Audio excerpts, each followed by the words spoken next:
शिवाय। हर हर महादेव शंभु। मित्रों, क्या एकादशी के दिन जो है माता तुलसी जी को जल देना चाहिए या तुलसी जी के पत्ते जो है वो तोड़ने चाहिए या नहीं तोड़ने चाहिए? ये एक ऐसा प्रश्न है कहीं ना कहीं जो बहुत बार जो भक्त हैं कहीं ना कहीं, जैसे वो एकादशी का पूजन करते हैं या व्रत रखते हैं एकादशी का, तो ये प्रश्न कई बार उठता है कि फिर जल देना चाहिए कि नहीं देना चाहिए। या तुलसी, अब कोई पंडित जी आपके घर में पूजन कराने आए, एकादशी का आपने पूजन रख लिया और आके बोले कि लाओ यार तुलसी के पत्ते लेकर के आओ, तो तोड़ने चाहिए कि नहीं चाहिए? ये कुछ ऐसे प्रश्न हैं जिनके बारे में आज एक हेल्दी चर्चा, कहीं ना कहीं जो असली एक फ़ायदेमंद उत्तर है, कहीं ना कहीं जिसको लोग ज़्यादातर फॉलो जो शास्त्र के हिसाब से, विधि के हिसाब से करते हैं, उसको खोजने का हमारा प्रयास होगा। शिव शक्तोम चैनल पे आप लोग का हार्दिक स्वागत है। और चैनल पे यदि नए हैं तो विनम्रता से निवेदन करूंगा कि चैनल को सब्सक्राइब कर लें ताकि हमारे द्वारा बनाई भी कोई भी वीडियो सबसे पहले आपको प्राप्त हो। वीडियो में दिखाई जाने वाली जानकारी यदि आपको अच्छी लगे ज़रूर लाइक करें, शेयर करें, सब्सक्राइब करें। और शिव शक्तोम चैनल पर और भी बहुत सारी ज्ञानवर्धक वीडियोज़ हैं जो पहले से उपलब्ध हैं, उनका भी लाभ आप ले सकते हैं।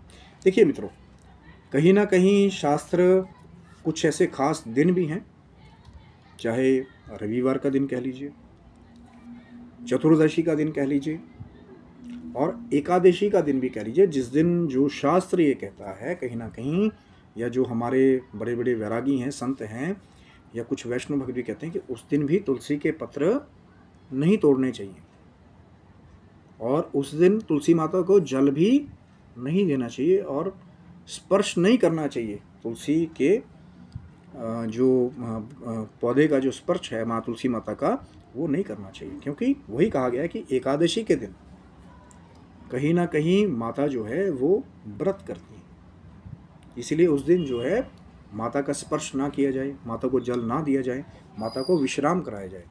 ये तर्क दिया जाता है जो भक्त हैं। अब कोई पंडित जी आके बैठ जाएंगे, भैया हाँ अब ला करके दो एकादशी के दिन, पहले तो उनको ही पता होना चाहिए कि भैया नहीं तोड़ते हैं।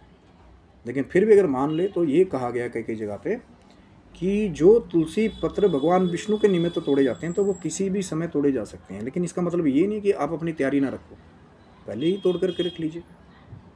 कई बार तो ऐसे भी भक्त होते हैं कि वो मेरे जैसे भी कई होते हैं, वो 5-5, 7-7 दिन पहले ही कई बार जो है वो इकट्ठे तुलसी दल को तोड़ करके रख लेते हैं किसी बाउल में या किसी या फ्रिज में जल के अंदर डाल करके थोड़ा सा फिर उसको रख लेते हैं। वो कभी बासी नहीं माना जाता। एक बिल्व पत्र और एक तुलसी का पत्र, ये बहुत जो है पावन पत्र हैं और इनको बासी कहने वाले जो लोग हैं ना, उनकी महिमा नहीं जानते वो लोग कि भगवान विष्णु को अगर सूखा तुलसी दल भी चढ़ा दोगे, वैसे तो अगर हरा हो तो भैया हरा चढ़ाइए, लेकिन अगर कोई सिचुएशन ऐसी आ जाए कि कहीं ना कहीं सूखे पत्ते से भोग लगाना पड़े ठाकुर जी को, आपका भाव होगा ये सूखा पत्ता ही चढ़ाना पड़े, तो ठाकुर जी उसको भी स्वीकार कर लेते हैं। लेकिन इसका मतलब ये नहीं कि अगर किसी ने कह दिया कि भैया हाँ भगवान विष्णु के निमित्त कभी भी तोड़ सकते हैं, लेकिन कुछ एक दिन है जहाँ माँ भी विश्राम करती है। तो भक्तों का एक बहुत बड़ा मत है कि एकादशी के दिन ना ही तुलसी के बूटे को स्पर्श करना चाहिए, ना ही पत्ते तोड़ने चाहिए और ना ही जल देना चाहिए। पहले तोड़ करके रख लीजिए तिथियों के हिसाब से। और कई बार तो ऐसे भी भक्त देखे हैं कि वो पूरा महीना वहाँ नहीं जाएंगे, लेकिन जिस दिन स्पर्श नहीं करेंगे उसी दिन गुडाई कर रहे होंगे वो पौधे की। ऐसे भी हैं भैया, वो तभी तो कह रहा हूँ ना, ज्ञान पंचांग हर एक चीज़ अवेलेबल है आजकल। अगर आप करना चाहें तो सब कुछ कर सकते हैं, तिथियों का ज्ञान भी कर सकते हैं कि कब तोड़ने नहीं तोड़ने। प्रश्न आपका आएगा तो हर एक जगह उत्तर देने की हमने एक व्यवस्था पहले ही कुछ कोशिशें की है कि जो भी आपका प्रश्न आए कि भैया कब तोड़ने नहीं तोड़ने, हमें पूरी जानकारी दो या क्या मत है। तभी तो आज डिस्कस करने की, कहीं ना कहीं चर्चा करने की एक बात रखी गई कि भैया जो लोग ये काम बिना तिथियों के करते आते हैं उनको भी पता लगे कि भैया कुछ तिथियाँ बताई गई हैं कि माँ उस दिन व्रत करती हैं, विश्राम करती हैं। और इससे जुड़े हुए बहुत सारे प्रश्न और भी हैं। कब तुलसी के पत्ते तोड़ने चाहिए? बहुत सारे लोग लगे रहते हैं जी 12 बज के उससे पहले पहले तोड़ने हैं, जबकि उनको ये भी नहीं पता कि मैक्सिमम कई बार दोपहर के 12 बजे के बाद तक ही वो दूसरी संध्या, जो दोपहर की संध्या हमारी चल रही होती है, अब कई हैं कि वो बोलते हैं कि नहा के तोड़ना चाहिए, नहीं नहा के तोड़ना चाहिए। वैसे तो भैया नहा धो करके पवित्र होकर के ही तुलसी दल के पत्र जो है आप तोड़ेंगे। मंत्र आपको आता है तो अच्छी बात है, नहीं आता तो भी भाव से पहले अरदास करें तुलसी की बूटे की, माँ भगवान विष्णु के निमित्त हम आपके पत्ते तोड़ रहे हैं, कहीं ना कहीं भगवान शालिग्राम जी को चढ़ाएंगे या भगवान ठाकुर जी के भोग के लिए इसका इस्तेमाल करेंगे। अब वो अपनी चाय बनाने के लिए कि भैया तुलसी के पत्तों की चाय बनानी है, फिर कभी भी तोड़ लो। तभी तो कहा ना कि लिखा गया कि भगवान विष्णु के निमित्त, कोई बात नहीं, पहले भगवान विष्णु को स्पर्श करा दिया, उसके बाद उसको चाय में डाल लिया। पर एक चीज़ और भी ध्यान रखिए कि जो तुलसी के पत्तों की चाय पीते हैं वो जो मंजरी, वैसे तो मंजरी कहा जाती है जो इकट्ठे 4-5 पत्तों की होती है ना, उसी को तोड़ने के लिए कहा जाता है, सिंगल सिंगल पत्ता नहीं, मंजरी इकट्ठी। बहुत, और तोड़ने का बहुत शालीन तरीका होना चाहिए, ये नहीं कि आप झपट पड़ो वहाँ पर। एक एक मंजरी जो है बहुत प्यार से, क्योंकि जो उस पौधे को सींचता है, जो वो दिव्यता जानता है उस पौधे की, तो वो बड़ी सतर्कता रखता है उसके लिए। तो फिर एक एक मंजरी बहुत सतर्कता से सींची आपने, और एक एक मंजरी निकाली। अगर चाय भी उसकी बना रहे हो बाद में, तो पहले ठाकुर जी को स्पर्श कराया, उसको चाय में डाला, उसको छान करके उस पत्ते को फिर दोबारा प्रयोग कर लिया। अब वो फिर बहुत लंबी चर्चा है कि भैया पत्तों को सीधा चबाओगे, उसमें पारा होता है, दांत खराब हो जाएंगे। वो मैं ऐसे भी आपको एग्जांपल दूंगा कि बहुत सारे संत विद्वान उसका डायरेक्ट इस्तेमाल करते हैं, आज तक उनको कोई प्रॉब्लम नहीं हुई। लेकिन अगर फिर भी आपको लगता है कि भैया हाँ प्रॉब्लम होगी, तो जैसे मिश्री के साथ अगर डायरेक्ट नहीं कंज्यूम करना चाहते, फिर उसको पीस करके या चाहे पाउडर बना करके या चाहे उसका लिक्विड बना करके फिर तरल की तरह लेना है, वो आपकी अपनी मर्जी है। पर कहने का भाव ये है कि उसको फिर डस्टबिन में मत डालिए कि तुलसी के पत्तों की चाय बनाई। अब वो जो डिप टिप आती है ना दूसरी, मैं इसीलिए उसकी सपोर्ट नहीं करता। ये जी हमारा मेटाबॉलिज्म रेट अच्छा करने के लिए हम जो उसमें डिप टिप डालें, फिर उसको डस्टबिन में डाल दो जाकर। क्योंकि जो तुलसी जी की महिमा को जानते हैं, तो अब मुझे ये समझ नहीं आता कई बार लोग क्यों वो दूसरी इसमें पारा होता है, डायरेक्ट चबाओगे दांत को, ये हो जाएगा वो हो जाएगा। जो ठाकुर जी के भोग में मिला करके, चाहे आप दूध का भोग लगाते हैं या खाद्य चीज़ों का भोग लगाते हैं, उसमें डाल करके जो मिला करके खाते हैं, मुझे तो नहीं लगता उनको ज़्यादा नुकसान होता होगा। हाँ, डायरेक्ट अगर कोई कहता है कि भाई डायरेक्ट नहीं खाना, तो मिश्री के साथ उसको मिला कर खाइए, शक्कर के साथ मिला कर खाइए, जो आपका भोजन है उसमें मिला कर खाइए, ठाकुर जी को भोग लगा के फिर खाइए।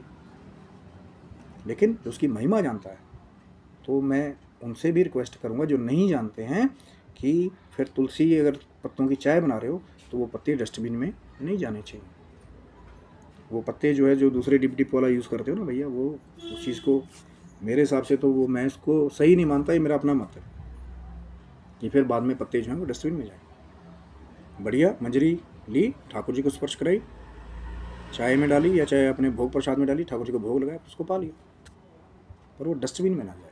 अगर चाय को छान भी लिया तो वो पत्ते फिर निकाल करके, चाहे तो धो करके, वैसे तो पत्ती चाय पत्ती उसमें डालने की ज़रूरत ही नहीं है। जो हरी अगर हर्बल टी की तरह अगर उसको पीते हैं तो वैसे भी ठीक है, उबला हुआ पानी है, उसको पत्ते निकाल के फिर दोबारा खा लो, है ना। क्योंकि हमने बहुत बार प्रयोग करके देखा, हमें तो नहीं लगा हमारे दांतों में कोई बहुत बड़ी प्रॉब्लम आ गई या ये लग गया या दांत गिर गए या झड़ गए। हम तो डायरेक्ट भी कई बार ठाकुर जी का भोग प्रसाद समझ करके, अकाल मृत्यु हरणम उसको समझ करके जो उस तुलसी दल को जल के साथ लेते हैं, उसको तो बड़ा बड़ा रोग, अकाल मृत्यु को हर लेने वाला बताया गया यार। पता नहीं वो दूसरे लगे हुए पारा होता है उसमें, दांत को लग जाता है, ये है वो है। मैं उस पर कोई कमेंटबाजी नहीं कर रहा, वो उनकी ही अपनी रिसर्च है। लेकिन ये हमारा भी विश्वास है कि जो ठाकुर जी का प्रसाद समझ करके जो तुलसी दल या तुलसी दल का पानी जो लिया जाता है, कहीं ना कहीं या चरणामृत लिया जाता है, ठाकुर जी का शालिग्राम जी का स्नान कराया हुआ जल लिया जाता है, तो वो कई कोटि गुना जो है वो आपको फल देने वाला, लाभ देने वाला। लेकिन आज की जो चर्चा थी कहीं ना कहीं कि एकादशी के दिन कोशिश करिए तुलसी माता को जल मत दीजिए। अब कई और भी आएंगे जो हमारे बूटे सूख रहे हैं, बहुत गर्मी है भोजन, अरे भाई वो माँ तुलसा है, उनका तो ऐसा ऐसा प्रताप है कि कई कई दिन माँ तुलसी जो है अपने ही तेज से जो है फिर खिल जाती हैं, अगर आपका भाव होगा तो। अब डरते रहो, पर केयर करोगे बूटे की, एक आधे दिन में माँ तुलसी के स्वरूप को ज़्यादा फर्क नहीं पड़ता। कि फिर वो दिन भी आपको पता होने चाहिए कि जैसे एकादशी है, द्वादशी है, चतुर्दशी है, कि पत्ते कब कब नहीं तोड़ने हैं। मंगलवार को भी कई लोग मना करते हैं कि मंगलवार को तुलसी के पत्ते नहीं तोड़ने, वो जब आप ज़्यादा डीप जाओगे, पढ़ेंगे कहीं ना कहीं विधान के हिसाब से, तो पता लगेगा आपको। रवैये कि भाई हमने चाय पीनी, कभी भी तोड़ लेंगे। तो तुलसी जी के पत्ते एकादशी को कोशिश करिए मत तोड़िए, पहले तोड़ कर रख लीजिए। जल जो है वो मत दीजिए, क्योंकि माँ उस दिन व्रत करती हैं, विश्राम करती हैं। ये भक्तों का एक बहुत बड़ा मत है। अब जो दूसरे मत वाले हमारा बूटा सूख जाएगा भैया, तो उनको मेरी तरफ से बहुत बड़ी जय श्री राम है कि हरि अनंत हरि कथा अनंता। अलग अलग भक्तों का, अलग अलग संतों का अपना अलग अलग मत है। हमारा काम तो ये है कि जो जिस चीज़ को मान्यता ज़्यादा प्राप्त है उसको आपके साथ शेयर करना, ताकि जो कहीं ना कहीं कृपा है वो बनी रहे, आप गलत मार्ग की तरफ ना जाएं। तो ये था मित्रों वीडियो। आशा करता हूँ वीडियो आपको अच्छा लगा होगा कि तुलसी जी को एकादशी के दिन जल डालें या ना डालें, पत्ते तोड़ें या ना तोड़ें। आशा करता हूँ आपको एक उत्तर कहीं ना कहीं मिल गया होगा। तो आप स्वस्थ रहे, मस्त रहे, भगवान शिव की, माँ जगदम्बा की, ठाकुर जी की, राधा रानी जी की कृपा आपके ऊपर बनी रहे। तब तक के लिए हर हर महादेव शंभु। जय माता दी, जय श्री कृष्णा, राधे राधे मित्रों आपसे।